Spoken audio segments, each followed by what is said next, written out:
అట్లా గతంలో 15 ఏళ్లు మంత్రిగా పనిచేసిన పెద్దల పట్ల ఆ రకంగా మాట్లాడడం వారికి మంచిది కాదు. ఉపసంహరించుకోమనండి, లేదా మీరైనా రికార్డు నుంచి తొలగించాలనేది డిమాండ్. రెండవ మాట అధ్యక్ష, ఇందాక నాకు మీరు మైక్ ఇవ్వలేదు, ఇప్పుడు ఇచ్చినారు అనుకుంటున్నాను. దానికోసమే ఇందాక పొన్నం ప్రభాకర్ గారు మాట్లాడినప్పుడు నేను వారంటే నాకు గౌరవం ఉంది అధ్యక్ష. పొన్నం ప్రభాకర్ గారు నేను 2009 నుంచి కలిసి పనిచేసిన సహచరులు. ఆనాడు వారు ఎంపీగా, నేను ఎమ్మెల్యేగా మొదటిసారి గెలిచినాం. అప్పటి నుంచి కలిసి పనిచేసినాం. కానీ సత్యదూరమైన మాటలు చెప్తుంటే, వాస్తవానికి విరుద్ధమైన మాటలు చెప్తుంటే బాధతో తప్పకుండా అన్నాం అధ్యక్ష. కానీ వారు కూడా గౌరవ మంత్రి వారు, ఈరోజు గౌరవ మంత్రి గారు తప్పకుండా ఆలోచించాలి, మాట్లాడేటప్పుడు ఒకటికి 2 సార్లు ఆలోచించాలి. ఇవాళ వారి నియోజకవర్గంలో హుస్నాబాద్లో గౌరవెల్లి అనే రిజర్వాయర్ పూర్తయి ట్రయల్ రన్ అయిన మాట వాస్తవం కాదా అధ్యక్ష? ఇవాళ హుస్నాబాద్లో ప్రజలకు తెలియదా? వేములవాడ నియోజకవర్గంలో మలకపేట రిజర్వాయర్ మొత్తం పూర్తయి అందులో 1 టీఎంసీ నీళ్లున్న మాట వాస్తవం కాదా అధ్యక్ష? ఇవాళ కాళేశ్వరం గురించి మాట్లాడి అదేమి జరగనట్టు నేను మేడిగడ్డకు పోయి వచ్చి మా మీద బురద జల్లే ప్రయత్నం ఏదైతే చేస్తున్నారో అధ్యక్ష, నేను గౌరవ సభ్యులకు తమరి ద్వారా తెలియజేసేది అధ్యక్ష ఒకటే ఒక్క మాట అధ్యక్ష. కాళేశ్వరం అనేది ఒక బరాజ్ కాదు అధ్యక్ష. కాళేశ్వరం అంటే 3 బరాజులు, 15 రిజర్వాయర్లు, 21 పంప్ హౌజులు, 19 సబ్ స్టేషన్లు, 203 కిలోమీటర్ల టన్నల్స్, 1531 కిలోమీటర్ల గ్రావిటీ కాలువలు, 141 టీఎంసీల స్టోరేజ్ కెపాసిటీ, అదేవిధంగా 240 టీఎంసీల యూటిలైజేషన్. శ్రీయర్ గారు ఏమన్నారు అధ్యక్ష? శ్రీయర్ గారు ఒకటే మాట అన్నారు, స్టెబిలైజేషన్ కూడా తీసుకోవాలి ఒక ప్రాజెక్టులో. కొత్తగా 97,000 కూడా నీళ్ళు ఇయ్యలేదని మాట్లాడితే స్థిరీకరించబడ్డ ఆయకట్టు ఎంత అని అధికారిని అడుగుతుంటే ముఖ్యమంత్రి గారు మాట్లాడనీయలేదన్నారు. గొప్ప ఉదాహరణ నా నియోజకవర్గం అధ్యక్ష. మా దగ్గర అప్పర్ మానేర్ అనే ప్రాజెక్టు నిజాం టైంలో కట్టినారు అధ్యక్ష, 45లో కట్టినారు. ఆ అప్పర్ మానేర్ అనే ప్రాజెక్టు కోసం ఆనాడు రాజశేఖర రెడ్డి గారి ఆనాడు ప్రభుత్వం ఉన్నప్పుడు కూడా పాదయాత్రలు జరిగినాయి.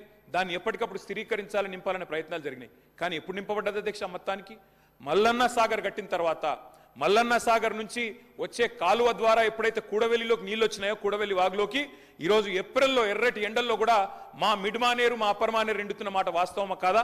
మా కరీంనగర్ జిల్లా శాసనసభ్యులు వారికి తెలుసు అధ్యక్ష, శ్రీధర్ బాబు గారికి, పొన్నం ప్రభాకర్ గారికి. అందుకే ఆ బాధతోనే మేము చెప్పింది, గౌరవెల్లి అయినా, మలక్పేట్ రిజర్వాయర్ అయినా, అదేవిధంగా మా అప్పర్ మానేర్ అయినా, స్థిరీకరించబడ్డ సింగూర్ అయినా, స్థిరీకరించబడ్డ నిజాం సాగర్ అయినా, ఎస్ఆర్ఎస్పి పునరుజ్జీవమైనా, ఇవన్నీ కూడా కాళేశ్వరం ద్వారా జరిగిన మాట వాస్తవం అధ్యక్ష. అందుకే గౌరవ మంత్రి గారిని, ప్రభాకర్ గారంటే నాకు గౌరవం, ఎందుకంటే ఉద్యమ సహచరుడు.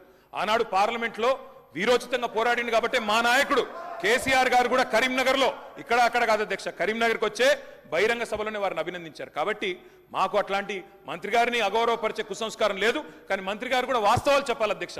గౌరవెల్లి పూర్తయిన మాట వాస్తవం, ఎన్జిటి స్టే ఉన్న మాట వాస్తవం, మలక్పేట పూర్తయిన మాట వాస్తవం, ట్రయల్స్ జరిగిన మాట వాస్తవం.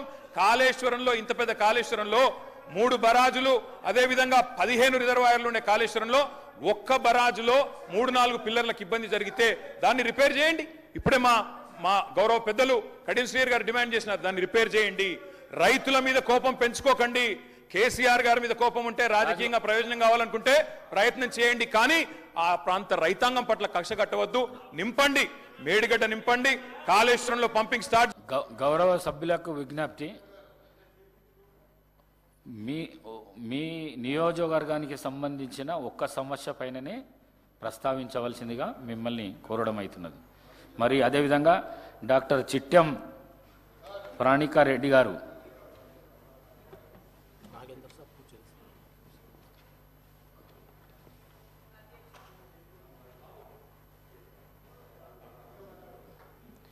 అధ్యక్ష, ఈరోజు కొత్తగా ఎన్నికై మొదటిసారి ఈ సభలో మాట్లాడే అవకాశం ఇచ్చినందుకు మీకు ప్రత్యేక ధన్యవాదాలు తెలుపుకుంటున్నాను అధ్యక్ష. ముందుగా మా నారాయణపేట్ నియోజకవర్గం అంటే ఎప్పుడైనా గుర్తొచ్చేది వెనుకబడ్డ ప్రాంతం, ఎప్పుడు కూడా పట్టించుకోలేదు, నీళ్ళ సమస్య చాలా ఎక్కువగా ఉంటుంది. ఈరోజు మా నారాయణపేట్ నియోజకవర్గ ప్రజలందరి తరపున, రైతు మిత్రుల తరపున ఈరోజు మాకు పండగ లాగా ఏదైతే ముఖ్యమంత్రి గారు మాకు జియో 69 ద్వారా Narayanpet Kodangal lift irrigation administrative sanction అనేది ఇవ్వడం జరిగింది. 2,945 కోట్లు ఇవ్వడం జరిగింది. దానికోసమని ప్రత్యేకంగా ముఖ్యమంత్రి గారికి మరియు ఇరిగేషన్ మంత్రివర్యులు ఉత్తమ్ కుమార్ రెడ్డి గారికి ప్రత్యేక ధన్యవాదాలు తెలుపుకుంటున్నాం అధ్యక్ష. దీనికోసం ఇప్పుడు దాకా మా రైతులు చాలా కష్టపడ్డారు. ఈ రోజు మాకైతే పండగలాగా ఉంది అధ్యక్ష. మా నియోజకవర్గంకి వెళ్తే రైతులు చాలా సంతోషంగా ఉన్నారు. ఈ ప్రాజెక్ట్ వల్ల ఏదైతే 1,00,000 ఎకరాలకి నీళ్ళు అనేది మాకు సాగునీరు అనేది రాబోతుంది. ఎందుకంటే వలసలు జిల్లాగా మారిందని చెప్పి ఇంతకు ముందు కూడా అన్నారు. అవే వలసలు తగ్గి మళ్ళీ తిరిగి అదే వలసలు పోయిన వాళ్ళు తిరిగి వచ్చి వాళ్ళ భూముల్లో వాళ్ళ పంట పొలాలను కోసమని పనిచేసుకోవడానికి ఈ అవకాశం ఇచ్చినందుకు ప్రత్యేక ధన్యవాదాలు అధ్యక్ష. దీంతో పాటు రెండే సమస్యలు అధ్యక్ష. మా దాంట్లో ఉన్నది ఏంటంటే మెయిన్గా నారాయణపేట్ అంటే గుర్తొచ్చేది చేనేత రంగం అధ్యక్ష. చేనేత రంగంని కూడా నారాయణపేట్గా మీ ద్వారా ముఖ్యమంత్రి గారిని మరియు టెక్స్టైల్ ఇండస్ట్రీ మంత్రివర్యులు తుమ్మల నాగేశ్వరరావు గారిని నారాయణపేట్ నియోజకవర్గంలో చేనేత కార్మికుల ఉపాధి కోసమని ఒక టెక్స్టైల్ పార్క్ని మంజూరు చేయాలని మా మనవి అధ్యక్ష. దీంతో పాటు చాలా ఉన్నాయి అధ్యక్ష సమస్యలు. ముఖ్యంగా యువకులకు ఉపాధి కల్పించాలని దానికోసమని ప్రత్యేకంగా ఇండస్ట్రియల్ పార్క్ కానివ్వండి, ఫుడ్ ప్రాసెసింగ్ యూనిట్ కానివ్వండి, ఇలాంటి ఏర్పాట్లు చేస్తే మాకు అక్కడ ఉన్న యువకులు అన్ఎంప్లాయ్మెంట్గా చాలా మంది ఉన్నారు అధ్యక్ష, వారికి కూడా ఉపాధి అందుతుందని తెలియజేసుకుంటూ, దీంతో పాటు చివరిగా నేను డాక్టర్ కాబట్టి అధ్యక్ష ఒకటే, అక్కడ మాకు స్టాఫ్ అనేది చాలా తక్కువ ఉంది అధ్యక్ష. మాకు ఈ ఏదైతే డిస్ట్రిక్ట్ హాస్పిటల్ కానివ్వండి ఆడ స్టాఫ్ అనేది సరిగ్గా ఉండదు. మా పిహెచ్సిలు సిహెచ్సిలు ప్రతి ఒక్క ప్లేస్లో కూడా స్టాఫ్ చాలా తక్కువ ఉంది అధ్యక్ష.